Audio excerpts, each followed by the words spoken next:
Hello and welcome to the Spoils of Pandaria fight in the Siege of Orgrimmar. This is the in-depth guide, so for more in-depth guides or for quick guides, check the description for links to videos. So, it's time to raid Garrosh's treasure trove of assorted monsters and other beings who want to rip you apart.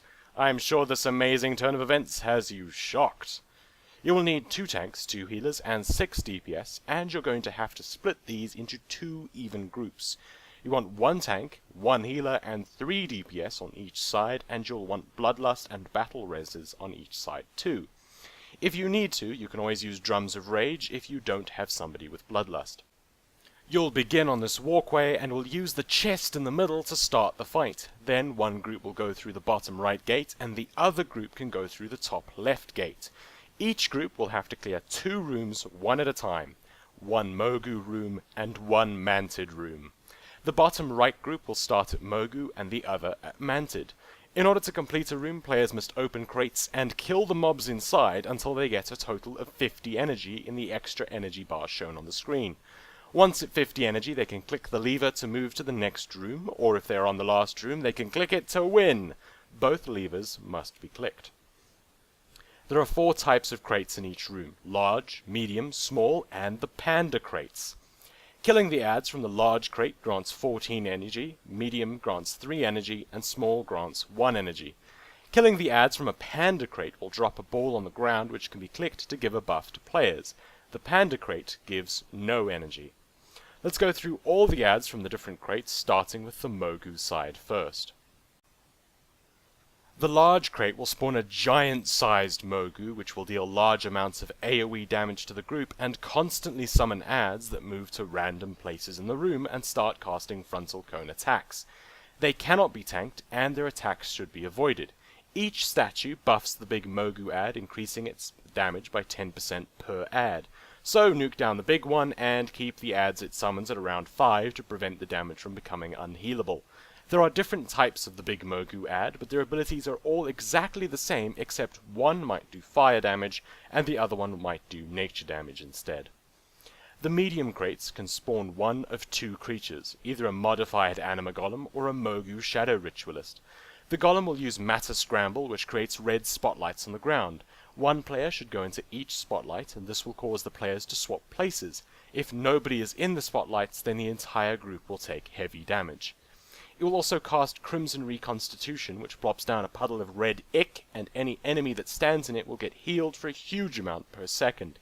So keep the adds away from the red ick, and when tanking a golem, just keep moving it the entire time.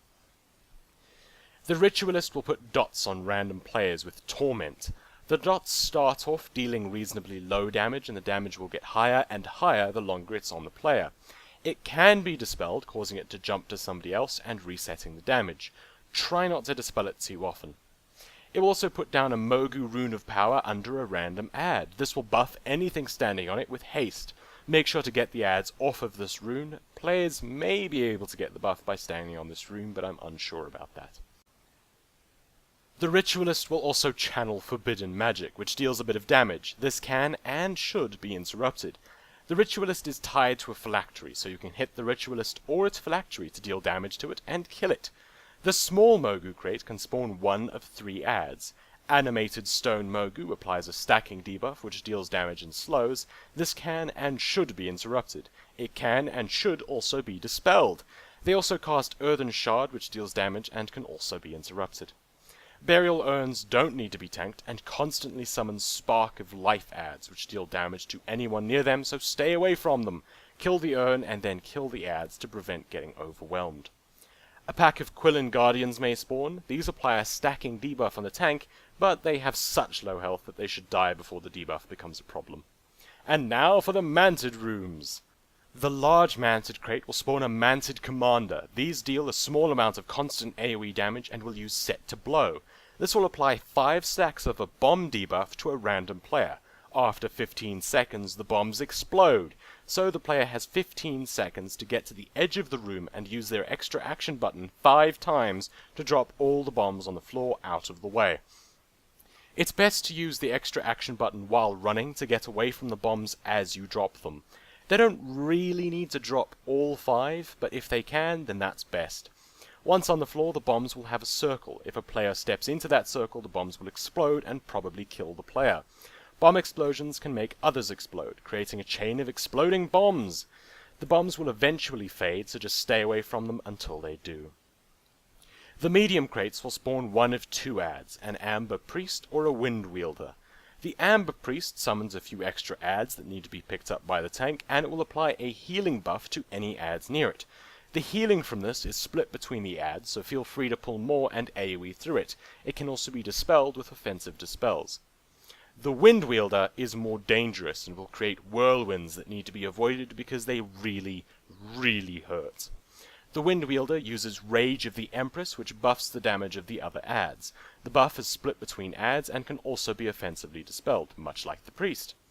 The small manted crates spawn one of three adds: a Bombardier, a Kanchong, or a Warcaller. The Bombardier will throw bombs at random players, dealing a bit of damage to them and anyone within 2 yards of them. They will also use Gusting Bomb. This creates lines of wind on the floor that you should avoid because it hurts. It also deals damage to a random player and anyone within 5 yards of them. The Kanchong does not need to be tanked and just spawns muck on the ground that players should avoid because it hurts. The Warcaller can be a bit dangerous as it can enrage itself, buffing its damage and causing it to apply a stacking armor debuff. It moves slower while enraged, so it can be kited a bit. If the worst comes to the worst, use some cooldowns. Finally, the Panda crates, which are in both rooms, are the same. They have a random chance to spawn one of 3 adds.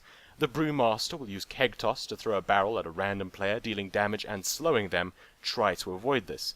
It will also use Breath of Fire, causing it to rotate while breathing fire. Try to avoid the fire. If a player was hit by Keg Toss and then they get hit by the fire, they will get disorientated, and that needs to be dispelled. Killing this add drops the orb for the tank buff. The Mistweaver Spirit can heal itself based on the damage it deals. It will suck everyone toward it and channel Gusting Crane Kick, so just run away from this while she casts it. When killed, she drops the orb for the healing buff. The Windwalker Spirit will charge to random players and leave flowers on the ground. Stay away from the flowers because they deal insane damage if you stand on them. Killing this add drops the orb for the DPS buff. Now for the buffs. Anyone can click the buff orb that drops to give the buff to the players in that group. If a DPS clicks the healing orb, then the healer will get the healing buff, and so on.